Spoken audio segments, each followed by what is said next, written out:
그들이 조반 먹은 후에 예수께서 시몬 베드로에게 이르시되 요한의 아들 시몬아 내가 이 사람들보다 나를 더 사랑하느냐 하시니 이르되 주님 그러하나이다. 내가 주님을 사랑하는 줄 주님께서 아시나이다. 이르시되 내 어린 양을 먹이라 하시고 또 두 번째 이르시되 요한의 아들 시몬아 내가 나를 사랑하느냐 하시니 이르되 주님 그러하나이다. 내가 주님을 사랑하는 줄 주님께서 아시나이다. 이르시되 내 양을 치라 하시고 세 번째 이르시되 요한의 아들 시몬아 내가 나를 사랑하느냐 하시니 주께서 세 번째 내가 나를 사랑하느냐 하심으로 베드로가 근심하여 이르되 주님 모든 것을 아시오매 내가 주님을 사랑하는 줄 주님께서 아시나이다.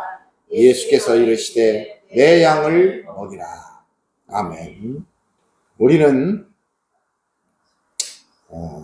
지금 성경의 인물들 그 중에서도 신약의 베드로에 대해서 우리가 살펴보고 있습니다. 베드로는 12 제자 중 가장 으뜸되는 제자, 수제자입니다. 그는 예수님이 부활 승천하신 후에 주도적으로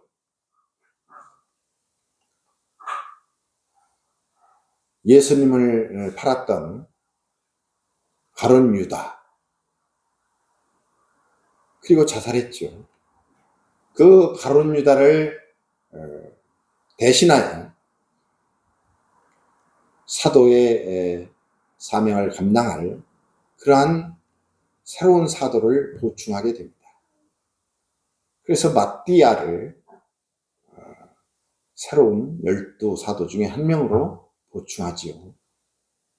그래서 그 12사도를 중심으로 해서 부활한 예수님을 증언하는 그러한 준비를 베드로는 주도적으로 하게 됩니다. 그리고 오순절 성령 강림하신 그 오순절 성령이 강림하셨을 때 오순절 설교를 통해서 이스라엘 백성들에게 하나님이 세우신 독생자 예수 그리스도를 너희들이 죽였다. 그러나 하나님은 그 예수를 부활시키셨다. 이러한 부활하신 예수님을 증언하는 그러한 설교를 하게 됩니다. 그때에 이스라엘 백성들이 그러면 내가 어찌할꼬 하면서 베드로에게 물을 때 회개하고 주 예수를 믿고 세례를 받으라. 그리고 성령을 선물로 받으라고 선포하게 됩니다. 그때 예수를 믿고 구원받은 인원이 3,000명이 됩니다. 그리고 4장 4절에 가면 예수를 증언하였을 때에 남자만 5,000명이 예수를 믿는 역사가 나타나게 됩니다. 이 베드로는 또한 사도행전 3장 4장에서 요한과 더불어 성전을 갈 때 그곳에는 날 때부터 걷지 못하는 이가 있었습니다. 그 날 때부터 걷지 못하는 이를 향하여서 베드로는 사도행전 3장 3절에서 3장 6절에서 은과 금은 내게 없거니와 내게 있는 이것을 내게 주노니 나사렛 예수 그리스도의 이름으로 일어나 걸으라 하며 그 오른손을 잡아 일으킬 때 그가 발과 발목에 힘을 얻고 걷기도 하고 뛰기도 하면서 하나님을 찬양하는 역사가 나타났습니다. 그리고 베드로는 그 사도들과 함께 예수를 증거하게 됩니다. 그때 기득권자들이었던 대제사장과 제사장들과 서기관들과 바리새인들 그리고 사두개인들, 이들은 한 마음이 돼서 이 예수를 증언하는 부활한 예수를 증언하는 이 베드로와 사도들을 박해하고 핍박하게 됩니다. 그러나 그에 굴하지 아니하고 베드로는 다른 이로서는 구원을 받을 수 없나니 천하 사람 중에 구원을 받을 만한 다른 이름을 우리에게 주신 일이 없음이라 하면서 담대하게 예수를 증언하게 됩니다. 사도행전 5장 40절 41절 말씀을 함께 읽어보도록 하겠습니다.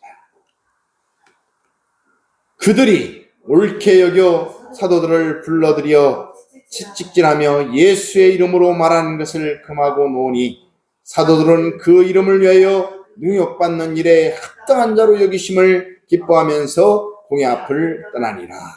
아멘. 이렇게 베드로를 비롯한 사도들은 그 맞으면서도 박해와 핍박을 받으면서도 오히려 그것을 합당한 일로 여기고 기뻐하는 자들로 변화하게 됩니다. 그렇게 베드로는 마침내 유대인을 위한 사도로서 그 사명을 다하게 됐죠. 그리고 마침내 결국은 순교하게 됩니다. 그렇다면 이 베드로가 처음부터 이렇게 훌륭한 대사도였을까요? 답은 그렇지는 않았습니다. 베드로는 갈릴리 베세다의 한 지역의 어부였습니다. 그가 예수님의 부름을 받고 제자가 되었습니다. 예수님과 3년 이상을 함께 동고동락했습니다. 그럴 때에 예수님께 칭찬을 받은 적도 있지만 그러나 책망도 받았고, 그리고 때로는 예수님에게 칭찬과 아울러서 책망을 받는 일, 그런 일들도 많았습니다. 베드로는 처음부터 그렇게 뛰어난 훌륭한 대사도가 아니었습니다. 우리가 잘 알다시피 예수님께서 이제 베드로를 비롯한 제자들에게 오늘 밤 너희들이 다 나를 버릴 것이다 라고 예수님이 십자가에 달리기 하루 전 이렇게 말씀을 하십니다. 그때 베드로는 저는 결코 예수님을 버리지 않겠습니다. 예수님이 감옥에 가시면 나도 감옥에 가. 예수님이 죽는 자리에 가면 나도 죽는 자리에 가겠습니다. 이렇게 결단하고 대답을 했습니다. 이러한 결단과 각오가 베드로에게는 있었습니다. 이제 그런데 드디어 예수님이 말씀하시던 그날이 왔습니다. 예수님이 이제 붙잡혀서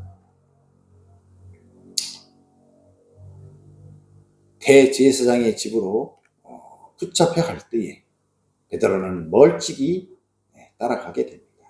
그리고 이제 그 잡혀있는 뜰 안에 들어서게 됐죠.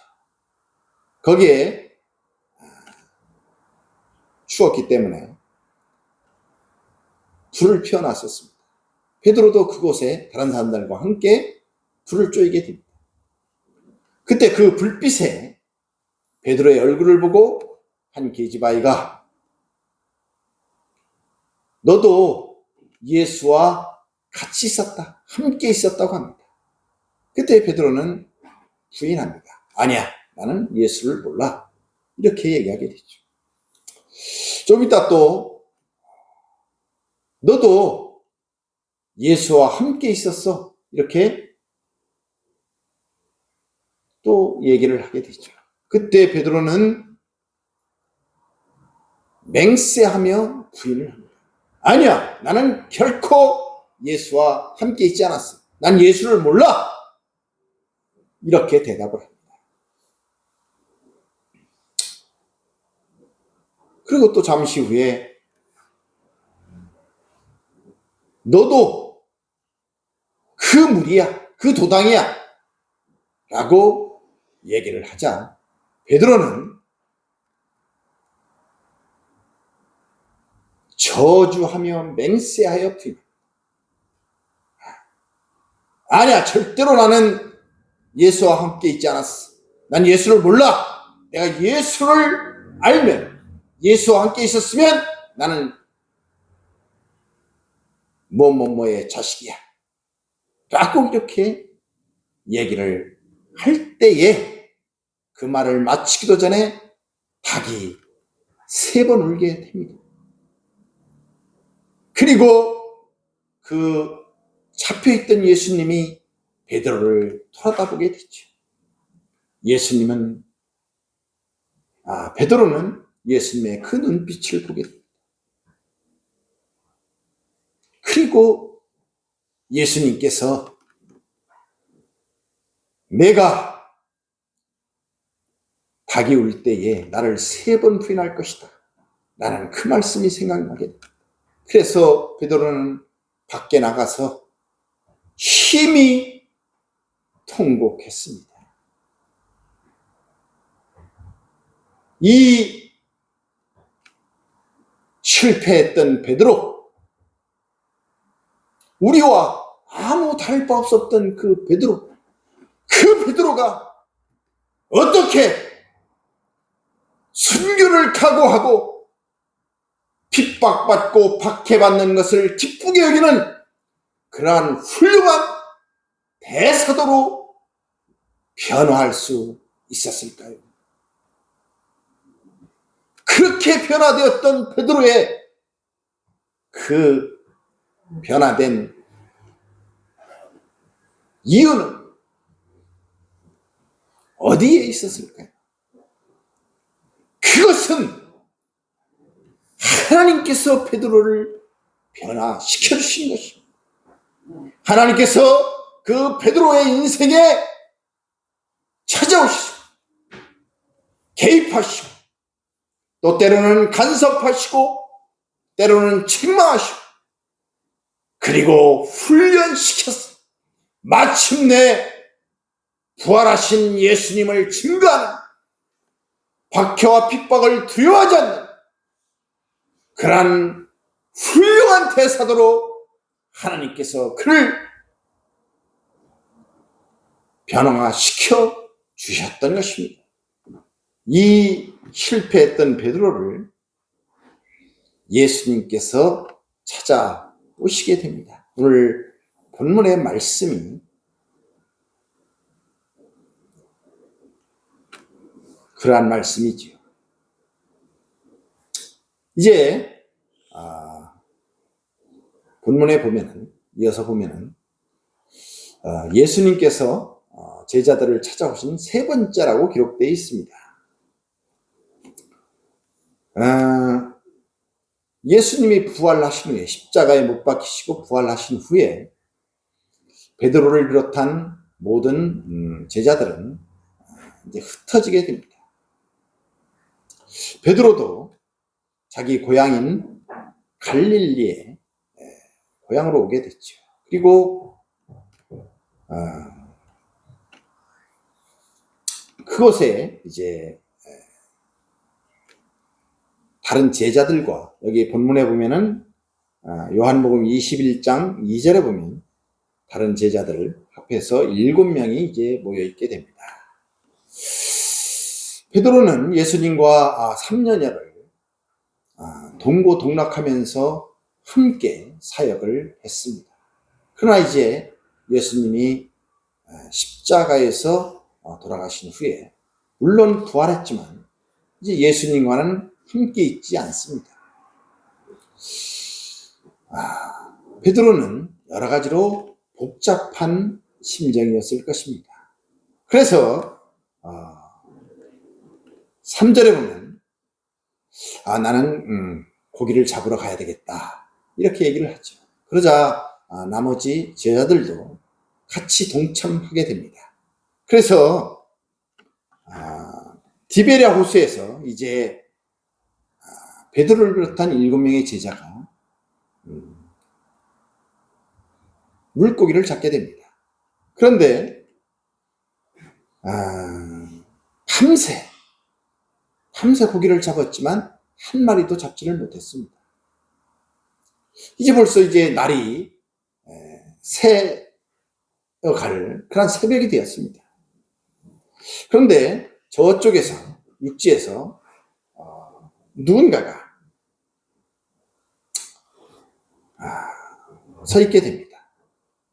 그게 예수님이셨습니다. 그러나 제자들은 이때에 예수님을 알지 못했습니다. 예수님인지를 알지 못했죠. 그때 예수님이 물어보게 됩니다. 얘들아, 너에게 고기가 있느냐? 다른 말로 하면 이제 고기를 좀 잡았니? 이렇게 물어보게 되죠. 그러자 제자들이 없나이다. 아니요, 못 잡았습니다. 이렇게 대답을 합니다. 그러자 예수님께서 그러면 그물을 배 오른편에 던져라. 그리하면 고기를 잡을 수 있을 것이다. 이렇게 말씀을 합니다. 그래서 정말 제자들이 배 오른편에 그물을 던졌습니다. 그러자 물고기가 엄청 많이 잡혔습니다. 그래서 그물을 들 수 없을 정도가 됐어요. 그 나중에 보면 153마리가 됐습니다. 153마리를 잡은. 그러자 그때 예수님이 사랑하시는 제자 사도 요한을 얘기합니다. 사도 요한이 주님이시다! 이렇게 베드로에게 얘기하게 됩니다. 그 말을 들은 베드로가 벗고 있던 겉옷을 두르고 바다로 뛰어듭니다. 그 바다에서 육지까지 거리는 50칸이라고 되어 있는데, 이 50칸이라는 것은 200규빗, 우리 지금의 거리로 계산하면 약 90m 정도가 되는 거리였습니다. 그러니까 그곳을 헤엄쳐서 베드로가 육지로 오게 되죠. 그 육지로 올라와 보니까 그곳에는 숯불이 있고, 숯불에는 예수님께서 고기와 떡을 준비하고 있었습니다. 그리고 예수님께서 말씀하십니다. 야, 사로잡은 고기도 좀 가져와라. 이렇게 말씀하시죠. 그래서 베드로가 새로운 고기를 가지고 오죠. 그리고 예수님께서 야, 아침을 먹어라. 그래서 같이 예수님과 함께 그곳에서 아침 식사를 하게 됩니다. 자, 아침 식사가 끝나고 예수님께서 우리가 읽었던 그 본문의 말씀처럼 베드로에게 질문을 하게 됩니다. 요한의 아들 시몬아, 내가 이 사람들보다 나를 더 사랑하느냐? 이렇게 물으시죠. 그러자 베드로가 주님, 그렇습니다. 제가 주님을 사랑합니다. 그러자 예수님께서 내 어린 양을 먹여라. 이렇게 사명을 주십니다. 그리고 또 잠시 후에 두 번째 예수님께서 베드로에게 또 다시 질문하십니다. 요한의 아들 시몬아, 내가 나를 사랑하니? 이렇게 물으시니까 베드로가 또 대답합니다. 주님, 그러하나이다. 예, 주님, 제가 주님을 사랑합니다. 내 양을 치라. 이렇게 대답을 하죠. 사명을 주시죠. 또 세 번째로 또 다시 한번 예수님께서 베드로에게 물으십니다. 요한의 아들 시몬아, 네가 나를 사랑하느냐? 이렇게 물으시니까 베드로가 이때는 근심하여 대답을 한다고 했습니다. 근심했다. 세 번째 물으시니까, 세 번씩이나 물으시니까 베드로가 여러 가지 좀 당황했을 것 같습니다. 근심했죠. 왜냐하면 복잡했을 것입니다. 베드로는 이 대답을 하면서 자기가 예수님을 세 번씩이나 부인했던 그 실패, 그 죄책감, 이런 것들이 있었을 것입니다. 그리고 사랑한다고 대답을 했음에도 불구하고 자꾸 물으시니까 이것을 왜 물으시는가? 그 물으시는 이유를 생각하게 되겠죠. 그런 후에 대답을 합니다. 주님이 모든 것을 아십니다. 내가 주님을 사랑하는 줄을 주님께서 아십니다. 라고 대답을 하게 됩니다.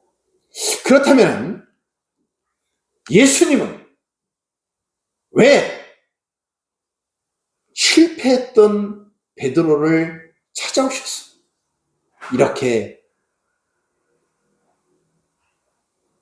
질문을 하고 계실까요? 그것은 그 실패했던 베드로를 깨닫게 해서 훈련시켜서 이제 사명을 감당시키기 위함이었습니다. 그러면 무엇을 깨닫게 하는 훈련이었을까요? 이 본문에서 보면은 사랑하느냐, 이 사랑이라는 단어로 전체가 다 세 번이 우리말로 되어 있습니다만은 그 원어에서 보면은 헬라어, 그리스에서는 이 사랑이라는 것을 네 단계로 나눠서 그렇게 쓰여집니다. 첫 번째는 아가페, 우리가 많이 들어봤죠. 아가페 사랑. 이것은 하나님의 그 무조건적인 사랑을 얘기합니다. 그 다음에 스톨게라고 있어요. 이것은 부모의 그 헌신적인 사랑을 얘기를 하죠. 그리고 세 번째는 필리아. 이것은 친구 간의 사랑, 친구 간의 우정을 얘기합니다. 그리고 마지막으로 우리가 많이 들어보는 단어죠. 에로스적인 사랑. 남녀 간의 사랑을 얘기합니다. 우리 단어에서는 사랑 하면은 모든 것을 다 포괄해서 한 가지 단어로 쓰지만 이렇게 헬라어에서는 네 가지로 세분해서 쓰이게 됩니다. 이때 예수님이 첫 번째, 두 번째 질문은 아가페적인 사랑, 하나님의 무조건적인 사랑, 이 사랑에 대한 단어로 질문하게 됩니다. 그러나 베드로는 세 번 모두 대답을 어떤 사랑으로 대답하느냐? 필리아, 친구 간의 그 사랑을 이라는 단어로 대답을 하게 됩니다. 예수님도 마지막에는 친구 간의 사랑을 나타내는 그 단어로 질문을 하죠. 이 부분에 있어서 그냥 의미 없이 그냥 이 단어를, 사랑이라는 단어를 중복되지 않게 같은 뜻으로 했다는 그런 신학자들도 있습니다. 그러나 분명히 이 단어를 쓸 때는 예수님께서 그리고 베드로가 각자 의미를 가진 단어를 선택해서 쓰였다고 볼 수 있습니다. 예수님께서 처음과 두 번째 질문할 때에 그 하나님의 무조건적인 그 사랑을 베드로 너는 가지고 있냐? 너는 내가 오늘 밤 너희들이 나를 부인할 것이다 라고 도망칠 것이다 라고 예수님이 말했을 때에 감옥에도 가고 죽기까지 나를 따르겠다고 정말로 아가페적인 사랑으로 사랑하겠다고 얘기하지 않았느냐? 라는 단어를 그 의미를 내포하고 질문하셨을 것입니다. 그러나 베드로는 그 자기의 진심, 그 열정을 지키지를 못했습니다. 그 각오를 지키지를 못했죠.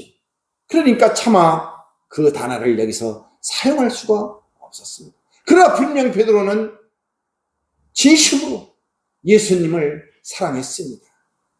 그렇기 때문에 단계가 낮은 필리오라는 그 단어를 사용해서 예수님을 사랑한다고 대답을 하게 됩니다. 그러자 마지막으로 예수님께서 그래 그러면은 너는 네가 얘기하는 그 친구 간의 그 사랑을 나에게 가지고 있기는 한 것이냐? 라는 질문을 베드로에게 하게 되고 베드로는 근심하면서 하나님이 자기에게 질문했던 그 질문의 내용을 이제는 깨달으면서 대답을 하게 되는 것입니다. 그러면 여기서 베드로가 깨달은 것은 무엇입니까? 그것은 자기는 진심으로 예수님을 죽기까지 따르겠다는 그런 진심과 각오를 가지고 있었지만 그러나 상황이 닥쳤을 때 그것을 지키지 못했던 그 인간의 한계, 인간이 진심을 가지고 있지만은 그 진심을 이룰 수 있는 그런 실력은 없다는 것을 깨닫게 되는 것입니다. 그리고 오늘 답변 속에서 주님이 모든 것을 아시오니 이것은 무엇입니까? 하나님은 나보다 나를 더 아신다는 것입니다. 내가 예수님을 3번 부인할 것을 예수님은 이미 알고 계셨습니다. 나보다 나를 더 잘 알고 계시는 하나님이신 것입니다. 그래서 성경에 우리의 머리털까지도 다 세신 바 되셨다고 그렇게 기록되어 있습니다. 하나님께서는 나보다 나를 더 잘 아시는 하나님이십니다. 이것을 베드로가 깨달은 것입니다. 이제 이것을 깨달은 베드로에게 예수님께서는 사명을 맡기십니다. 그런데 예수님께서는 이 베드로의 그 연약함을 다 알고 있습니다. 그럼에도 불구하고 베드로에게 이제 예수님은 사명을 감당하라고 하시는 것입니다. 이때 베드로는 어떻게 해야 되겠습니까? 베드로는 진심을 가지고 있지만 각오를 하고 있지만 그것을 이룰 수 없다는 것을 알게 되었습니다. 그렇다면 인간의 힘으로는 할 수 없으니 나는 그 사명을 감당할 수 없다 라고 해야 했을까요? 그렇지는 않다는 것입니다. 인간의 한계에도 불구하고, 그럼에도 불구하고 인간이 할 수 있는 최선을 다해서 일을 해야 한다는 것입니다. 그럴 때에 하나님께서는 그 인간의 최선을 사용하여서 하나님이 일하신다는 것입니다. 그것이 바로 하나님의 은혜인 것입니다. 만일 베드로가 내가 진심을 가지고 있었지만 그러나 상황이 닥쳤을 때에 인간의 한계가 있었기 때문에 나는 그 일을 이룰 수가 없었다고 미리 포기하고 낭망했다면 결코 베드로는 위대한 대사도가 될 수가 없었을 것입니다. 그러나 자기의 한계를 알고 그리고 하나님이 나보다 나를 더 잘하신다는 것을 깨닫고 있었기 때문에 내가 할 수 있는 최선을 다하고 그 최선을 하나님께서 사용하셔 일하신다는 그 기대를 가지고 베드로가 최선을 다했을 때 하나님께서는 그 최선을 사용해서 하나님께서 일하시는 그 역사가 있었던 것입니다. 그리하여 베드로는 마침내 그렇게 맡겨진 사명을 잘 감당한 훌륭한 사도로 대사도로서의 사명을 완수할 수가 있었던 것입니다. 할렐루야. 이렇게 하나님께서는 우리와 별다를 바 없었던 그 베드로, 갈릴리 촌마을의 어부였던 베드로, 학문이 없었던 평범한 사람, 그 베드로를 훈련시켜서 마침내 대사도로 사용하셨던 것입니다. 우리는 이 베드로를 보면서 이 베드로의 모습을 보면서 위로를 받게 됩니다. 실수투성이 베드로, 허점이 많았던 베드로, 그 베드로가 마침내 대사도가 되었다면 우리도 베드로처럼 될 수가 있는 것입니다. 하나님은 우리를 구원하셔서 하나님의 자녀, 예수님을 따르는 그리스도인이라는 신분을 주셨습니다. 그리고 하나님은 우리를 훈련시켜 나갈 것입니다. 하나님이 원하시는 그 자리까지 우리를 이르게 할 것입니다. 그 자리에 도달할 때까지 하나님은 결코 우리를 포기하지 않으십니다. 하나님은 의지가 있으신 분입니다. 하나님은 열심히 있으신 분입니다.